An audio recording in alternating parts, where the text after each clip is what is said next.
Hey guys, MetalJesus here, and today we're going to do something a little different. We're going to be taking a look at an old Sony laptop that was given to me by a PC hardware recycling company here in Seattle called RePC.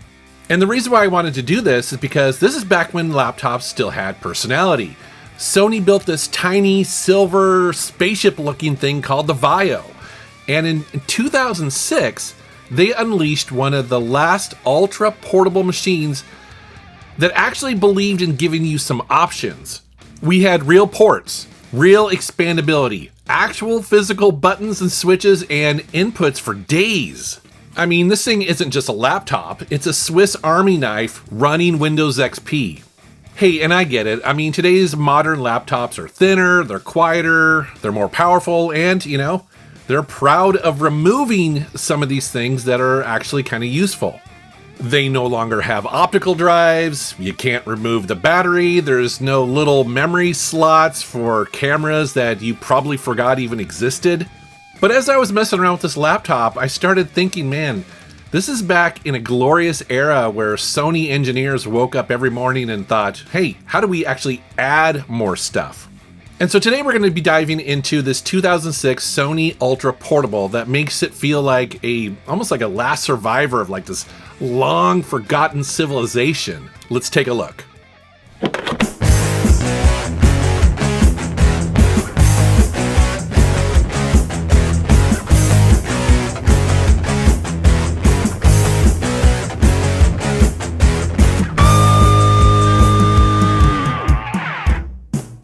All right, let's start with the model number here. So this is the Sony VGN-TXN19P. Just rolls off the tongue, doesn't it? But they called these ultra portable notebooks, and this particular one, like I said, was made back in 2006. And it's important to know, this is 2 years before Apple came out with the MacBook Air that really changed how these things were perceived and also how many features that they had to remove in order to get these things really super thin and light. As you'll see as we go through this, they made a lot of concessions with this to try to get it to be very useful, like really useful, but also manage power and battery life and heat and all those things. It was extremely difficult to do back in 2006. What they have in here is an Intel 1.2 gigahertz processor. So this is a single core, ultra low power processor that's designed for these kind of lightweight laptops of the era. And again, the most important thing here is that they really had to balance power with battery usage and also heat. Extremely difficult to do in 2006. And then they're pairing that up with 2 gigabytes of RAM, which is a decent amount for Windows XP and running most of the applications you would want to run, like you checking your email or a word processor or browsing the web. Although obviously by today's standards, again, it's not a lot. However, we are going to be throwing some games at this to see how well they run. Although it does come with a decent sized hard drive, it's 74-ish gigabytes in size. Now it is a physical IDE drive, so it's a physical spinning platter as opposed to a solid state, which wouldn't come until several years after this. And it weighs 2.76 pounds, which is pretty light. It has a pretty decent screen. It's 11.1 inches and it's their X-Bright LCD screen. And I do think it holds up pretty well today. You'll notice it's actually a little bit wider than probably other laptops at the time. And that's because this is also designed to be a multimedia machine. And you can see that because they have physical buttons that are on the spine right there that show up and are useful whether it's opened or closed. So for instance, you see that there's this green AV button. What is that, you ask? Well, this is wild. So this will launch something called Instant Mode. And this will bypass Windows if it's completely turned off. So you don't even have to turn it on. You push that and it allows you to quickly play a CD or a DVD movie. I had no idea this was the thing, and I'm not entirely sure how they're doing it. It must be built into the laptop firmware or the BIOS. Because like I said, you don't even have to have Windows running to do it. It's before Windows, essentially. It's pretty cool. And by pushing it, it'll kick out the drive and it'll allow you to play a CD, or if the lid is open and the screen is there, it'll allow you to play a movie, again, without even going into Windows. So it's like having a truly portable DVD movie player. And again, what's cool is that you can use those physical buttons to control the media outside of Windows. Let you pause and play, stop, go back, go forward. You can eject the disc. Yeah, super cool. But the options and features don't stop there. For instance, on the front, check this out, they have a slot for an SD card, which is very nice. But then you've got this Memory Stick Pro. Do you guys even remember what this is? Well, that was a Sony proprietary solid-state memory stick that they pushed really hard for several years.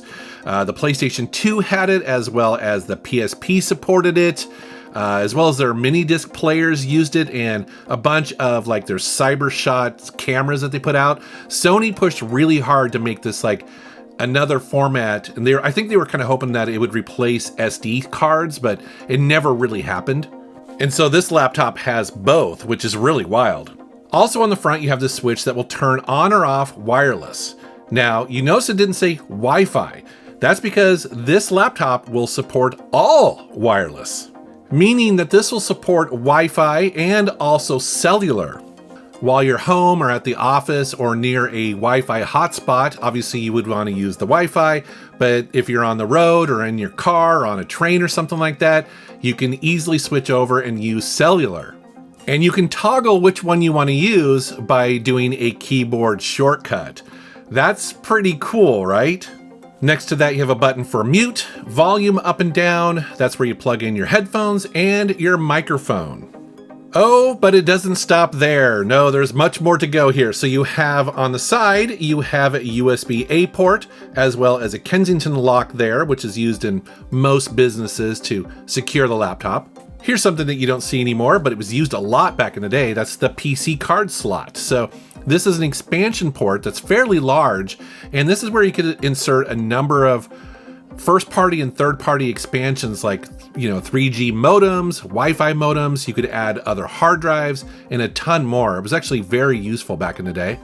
And then over here, you have a little door that pulls down, and inside there, you can plug in your analog modem if you're still rocking AOL or something like that, as well as yet another USB-A port. On the other side, you have the thing a lot of people are missing, especially when you get back into physical media. That, of course, is the full-size DVD drive. This particular one is pretty cool because not only can it read DVDs and also audio CDs, but it can burn them as well, which is something I was kind of surprised to learn. But it also makes sense if you're going to make a device that's going to do everything and has all these physical things anyways, to have an actual DVD burner on this is pretty cool. Next to that is an old school VGA video out port. And this is where a lot of people would use it to connect to, say, an old school CRT, or more than likely a projector, because that's what most of those were designed for. And so this would be very handy for people who are traveling and wanting to do a presentation like in a conference room. And then here's something you don't see anymore, an adjustable antenna. That's pretty cool, right? But guys, it doesn't stop there. So on the back, you have an Ethernet port. So that's where you would plug into your local area network if you wanted the best connectivity and the best performance of your network, as well as a removable battery pack. Again, another thing that I think a lot of us would prefer to have these days. Yeah, we had it pretty good back in 2006, didn't we? That yellow port is where you would plug in the power adapter and also charge the battery. And then check this out.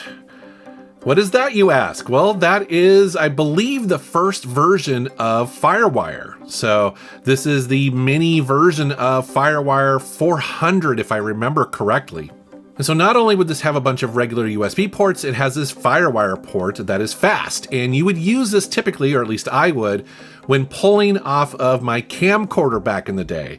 That's the connection that would basically high-speed pull off all of that video onto a laptop or a computer. Looking at the bottom of the laptop, you have a couple more things you can mess around with, including a panel that allows you to change and upgrade the RAM. Again, this is something that is not available on most modern laptops, but is pretty handy if you need it. That panel there allows you to access the Sony PCI Express mini wireless card. Now, I'm not sure if it was optional or if every one of these laptops came with it, but that's how you would swap it out if you needed to. That little door right there allows you to access the port replicator, so that's how you would use this with a dock. And then also on the bottom is how you would remove and swap out the battery. Now, this battery is long dead. It doesn't hold a charge at all, sadly. However, I know that you can get replacements, so I'm actually tempted to do so because it'd be awesome to be able to use this like sitting in a Starbucks today, right? Now let's go ahead and open it up again, and the first thing you'll notice is that there is a speaker grill that's along the top, as well as a pretty decent sized keyboard that includes a trackpad down below. Now what's interesting about this trackpad is that you can't use it to click or select. You actually have to use the physical left and right buttons that are just below that. That's something that you don't typically see anymore. And then check this out. There's a fingerprint reader in the lower right, which is something that, again, I don't think a lot of laptops had back in the day. Obviously now they're starting to become more common, but this seems really future forward, don't you think? And so what's it like to use it? Well, as you can expect, you know, it's a 20-plus-year-old laptop, and yeah, it's super dated. You know, it looks really cool, really clean. Honestly, I love all the options that it has, but using it as a computer, yeah, it's pretty dated. That said, I was able to play Quake 2 really well on this. You know, you can see it running right here. Like, I didn't know if this would actually run at all, because I didn't know if this had hardly any graphical power at all, but it's able to run this game fairly decent. Now, it obviously was even an older game when this, you know, laptop came out, but it's running the OpenGL version just fine. And so that's what I found, is that it was able to run older games fairly well, but anything that was released around the time that this came out, like you see Battlefront running right here, it's pretty rough. I mean, it can get maybe 10 frames a second, 15 frames a second, something like that, but it struggles. But if you play something older on this, yeah, it's able to do it just fine. And by older, I mean games that were released probably to the, you know, mid to late 90s, perhaps, maybe up to 2002, something like that. And so my final thoughts on this is that it's just a really interesting and fun snapshot of a laptop released in 2006, right? And I can imagine this thing was probably not cheap because it has, like you saw, nearly every single option that was available at the time. I can only imagine that this thing probably cost $2,000 to $3,000, I'm guessing. I mean, I can't imagine it wouldn't have been a cheap laptop. And it really reminded me just how many options and connections that you had to deal with back then. You know, to be fair, almost everything today is either in the cloud, you know, and so you really only need Wi-Fi. Most people don't even really need cellular anymore. And you don't need a million different connection types, right? You know, there's USB-C for the most part. That's all you need for pretty much every type of connection you would ever have to use. But back then, man, it was the Wild West. And I had a lot of fun messing with this week, playing around with it, kind of taking that little trip back in time. But I would love to know, did you own one of these back in the day, or did you know somebody who had one? Maybe it was a CEO of your company that was on the road a lot and had to have the latest and greatest laptop. Let me know down in the comments. And as always, guys, I want to thank you for watching my channel. Thank you for subscribing, and take care.